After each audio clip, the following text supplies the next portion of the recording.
энэ КФС-ийн энэ сүлжээд гарсан энэ олон хүнийг хамарсан хордлого дээр бас те одоо эмчнэр дайчлагдан ажиллаж байна. Цагнааргүй орой үдшгүй ингэж илүү цагаар ажиллаж байна.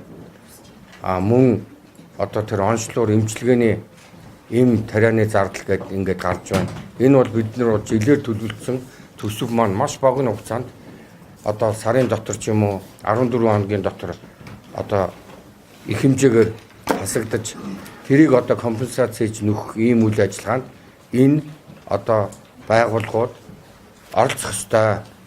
3-1 сайн жишээг хэлье.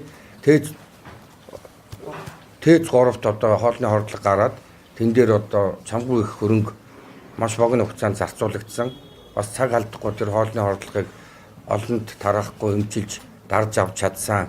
Энэ дээр бол тэд бол бас энэ эрүүл мэндийн салбараас гарсан ялангуяа халдвар төвчин судлалын үндэсний төвөөс гарсан энэ ийм урвалж эмчнэрийн тэр илүү цагийн одоо зардал гэдэг энэ тооцоог одоо хамтарч хийгээд энийг одоо хурдан түргэн нөхөн төлж бидний ажилд бол хамтарсан юм аа.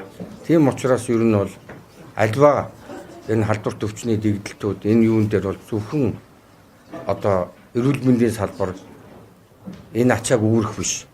Энтэй уялдаатай энэ байгууллагууд бас анхаарч хамтарч ажиллах ёстой. Энэ том компанид одоо энэ дэгдэлт гарлаа. Энэ халдвар илэрлээ.